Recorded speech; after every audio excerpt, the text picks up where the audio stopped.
Hello दोस्तों, स्वागत है आप सबका हमारे यूट्यूब चैनल पर। तो आज का जो वीडियो है ये एक लाइक फेलोशिप के रिगार्डिंग वीडियो है, जो कि ऐसे स्टूडेंट्स को मिलेगी जो अपना पीएचडी कर चुके हैं या अपना थीसिस सबमिट कर चुके हैं। ठीक है। तो आपको इसके लिए सबसे पहले ministry of science and technology के कॉमन फेलोशिप पोर्टल पे जाना है। तो आप जैसे ही अपनी गूगल क्रोम पे कॉमन फेलोशिप पोर्टल सर्च करेंगे तो इस टाइप का इंटरफेस जो है वो ओपन हो जाएगा। ये होने के बाद आप यहाँ पे देख पा रहे होंगे कि लेटेस्ट अनाउंसमेंट चल रहा है। तो इसमें कॉल फॉर एम के भान यंग रिसर्चर फेलोशिप प्रोग्राम, इसको जैसे ही आप ओपन करोगे तो ये वाला इस टाइप का जो लाइक ब्राउजर है ये ओपन हो जाएगा। तो यहाँ पे लिखा हुआ है सब कुछ कि ये फेलोशिप किन के लिए है। तो हम देखते हैं। तो सबसे पहले इसकी डेडलाइन जो है वो 16 मार्च है। और कल से आई थिंक 15 तारीख से ये फॉर्म जो फिलिंग है वो स्टार्ट हो चुका है। और तो आपकी फॉर्म फिलिंग के लिए 16 मार्च तक जो है 60 डेज तक आप अपने फॉर्म फिल कर सकते हैं। तो अब कौन कौन एलिजिबल है, तो सबसे पहले Indian citizen who have a PhD degree or they have submitted their like thesis or in any branch of life science and biotechnology or any allied areas of this subject। ठीक है। इसके बाद आपके पास excellent track record होना चाहिए, मतलब आपके अच्छे पब्लिकेशंस होने चाहिए, आपने अच्छी टेक्नोलॉजीज डेवलप की हैं, या यदि आपके पास कोई पेटेंट है तो आप इसमें अप्लाई कर सकते हैं।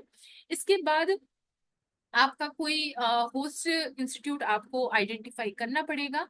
और वो जो होस्ट इंस्टीट्यूट होगा वो डीवीटी ऑटोनोमस होगा, और आपको एक जो मेंटर है वो भी आपको पहले से डिसाइड करना पड़ेगा। इसके बाद आपकी एज जो है वो 35 ईयर्स या उससे कम होनी चाहिए। उससे ज्यादा यदि आपकी एज होती है तो आपको जो है आप एलिजिबल नहीं हो पाएंगे। इसके बाद आपको जो फेलोशिप है वो आपकी 90,000 पर मंथ रहेगी। इसके बाद आपको रिसर्च ग्रांट मिलेगा। वो कितना मिलेगा अभी मैं आपको बताऊंगी एक एक करके। इसके बाद यहाँ पे ये लिंक दी हुई है जहां से आपको फॉर्म फिल करना है, तो आप इस लिंक पे अपना फॉर्म फिल कर सकते हैं। इसके बाद 15 जनवरी से ये फॉर्म फिलिंग स्टार्ट हो चुकी है और 16 मार्च तक आपको ये फॉर्म जो है वो फिल कर सकते हैं। अब यहाँ पे कुछ कॉमन लाइक जनरल इंफॉर्मेशन दी हुई है। तो सबसे पहले आपको पोर्टल पे विजिट करना है, फिर आपको आपका CFP ID क्रिएट करना है। उसको कैसे क्रिएट करना है यहाँ पे लिखा हुआ है कि सबसे पहले आप अपना आधार नंबर डालेंगे, वहां से आपको एक OTP मिलेगी। आप अपने OTP एंटर करेंगे, उसको वेरीफाई करेंगे, उसके बाद अपना जो डिटेल है वो फिल करेंगे। तो यहाँ से आपको CFP ID जनरेट हो जाएगी। और यदि आपकी ये इनकरेक्ट हो रहा है तो आपको फिर से रिसेंट मतलब OTP वाले ऑप्शन पे क्लिक करना है। तो सेम यही चीज फिर से आपको फॉलो कर देनी है। अब यहाँ पे आपको फिर उसके बाद आपको लॉग इन करनी पड़ेगा। तो आपको अपना डेट ऑफ बर्थ आपको वहां पे यूज करना है। ठीक है। इसके बाद आपको अपना जो भी प्रोफाइल है उसको क्रिएट करना है, सारी इंफॉर्मेशन फिल करनी है। और यदि आपको इसके बीच में कोई क्वेरी है तो आप इस वाले ईमेल आईडी पे मेल करके अपनी क्वेरी जो है वो पूछ सकते हैं। ओके। तो ये हो गया एक आपका रिसर्च लाइक कॉमन अनाउंसमेंट। इसके बाद इसकी गाइडलाइंस और क्या क्या कंडीशंस हैं वो हम देख लेते हैं, टर्म्स एंड कंडीशंस। तो ये आपका कंप्लीट ब्राउजर होगा जिसमें आपको कंप्लीट इंफॉर्मेशन मिलेगी। तो अबाउट द स्कीम क्या क्या है ये सारा कुछ यहाँ पे लिखा हुआ है। एम ऑफ द फेलोशिप, आपकी फेलोशिप का एम क्या है। तो सबसे पहले ऐसे स्टूडेंट्स जो कि बायोटेक्नोलॉजी या लाइफ साइंसेज से रिलेटेड किसी एरिया में रिसर्च कर रहे हैं तो उनको एक अट्रैक्टिव अपॉर्चुनिटी प्रोवाइड करना है। ठीक है। In terms of research, in terms of technology. ठीक है। तो सो दैट कि इंडिया में जो रिसर्च का स्केल है, जो स्तर है वो सुधर सके। अब इसमें कौन कौन एलिजिबल है ये सारी चीजें मैं आपको पहले ही बता चुकी हूँ। ठीक है। इसको आप अच्छे से रीड कर लेंगे। अब नेचर ऑफ सपोर्ट क्या रहेगा इसको थोड़ा सा डिस्कस कर लेते हैं। तो सबसे पहले आपको 90,000 पर मंथ आपको मिलने वाली है। इसके बाद आपको जो रिसर्च कंटिजेंसी या रिसर्च ग्रांट जो है वो आपको 20 लाख पर ईयर आपको मिलेगा। किस लिए मिलेगा? For hiring man power, purchase the consumables, minor equipments, domestic travel, other contingency expenditure to be incurred for the implementation of research proposals selected for the fellowship। मतलब आपको इन सारी चीजों के लिए रिसर्च ग्रांट मिलेगा।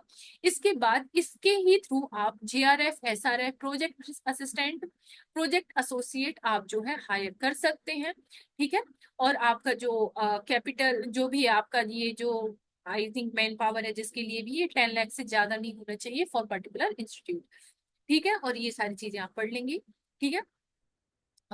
तो ये हो जाएगा। इसके बाद where will the MKVYRFP fellow work, कहाँ पे वर्क करेंगे? तो सबसे पहले आपको DBT ऑटोनोमस इंस्टीट्यूट को सर्च करना पड़ेगा। ठीक है। और आपको अपना एक जो PI है उसको भी आपको लाइक मेल करके, मतलब पहले एक फोर्स इंस्टीट्यूट आपको सिलेक्ट करना पड़ेगा और आपको अपना PI सिलेक्ट करना पड़ेगा। वहीं आप अपना जो रिसर्च है वो कर सकते हैं। इसके बाद ड्यूरेशन क्या होगा और कितने स्टूडेंट्स को ये फेलोशिप मिलने वाला है? तो ये टोटल 50 फेलोज को ये फेलोशिप मिलेगा। ठीक है। और आपका जो ड्यूरेशन है वो मैक्सिमम 3 इयर्स के लिए आपको रहेगा, और एक्सेप्शनल केस के लिए इस ड्यूरेशन को एक्सटेंड कर दिया जाएगा फॉर 2 इयर्स। ओके। अब इसके बाद हाउ टू अप्लाई, कैसे अप्लाई करना है, वो मैं आपको ऑलरेडी पिछले वाले वीडियो में बता चुकी हूँ।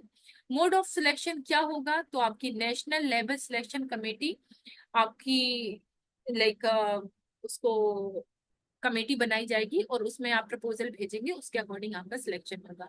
फाइनेंशियल सपोर्ट मैं आपको बता चुकी हूँ। इक्विपमेंट एंड एक्सेसरीज के लिए आपको 10 लाख मिलेंगे, 10 लाख मिलेंगे। इसके बाद रिक्यूरिंग के लिए आपको 90,000 पर मंथ मिलेंगे फॉर 3 इयर्स। ठीक है। और ग्रांट इन एड आपको 10 लाख पर ईयर मिलेगा for first year, and remaining 2 years के लिए आपको 20 लाख पर ईयर मिलने वाला है। अदर कंडीशंस की यदि मैं बात करूं तो यहाँ पे ये सारी चीजें आप अच्छे से पढ़ लेंगे। ठीक है। तो yes, this is the complete video. अब यहाँ पे कुछ टर्म्स एंड कंडीशंस भी लिखी हैं, जैसे कि आप पहले से किसी एरिया में लाइक परमानेंट पोजीशन पे ना हो, या और ऐसे R&D के रिगार्डिंग कुछ कुछ चीजें हैं, तो ये सारी चीजें आप यहाँ से देख लेंगे। यहाँ पे एक सर्टिफिकेट है जो आई थिंक आप जब फॉर्म फिल करेंगे तो आपको ये फिल करना पड़ेगा। So yes, this is the complete video from my side. मिलते हैं नेक्स्ट वीडियो में और भी इंफॉर्मेशन के साथ। यदि आपको कोई भी डाउट आ रहा है या कुछ भी ऐसी कोई चीज है जो आपको पूछनी है, तो you can directly ask for us. Thank you so much for watching.